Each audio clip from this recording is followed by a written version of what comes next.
烟花的爆炸声对于我们来说是对新年的喜庆，可对从小在战争中长大的他们来说，却是发自内心的恐惧。这位在中国生活的伊拉克博主，在中国街头正吃着烧烤，但是突然响起的烟花爆炸声，却让他瞬间惊恐，身体都不自觉的一震。由于从小在战争中长大的他，身体早已对爆炸声形成了条件反射。随后他猛然想到自己现如今在中国，处在一个和平没有战争的国家，他的脸上才再次浮现尴尬又安心的笑容。可能我们习以为常的和平安定生活，对于经历过战争的他们来说，却是梦寐以求的事情。同样，这位来自叙利亚的小伙，当他刚来到中国时，每当听到燃放烟花的爆炸声时，内心就会很担心，因为他的国家经历了10几年的战争。每当听到爆炸的声音，他都会在想这是什么武器，自己还能不能活下来。国家经历了13年的战争，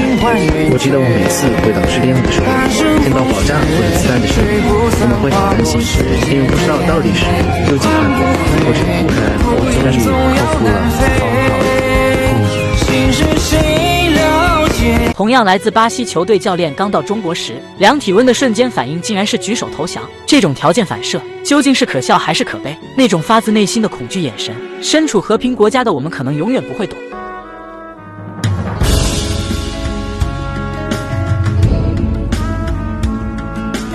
很庆幸我们生活在一个和平的国家。新中国万岁！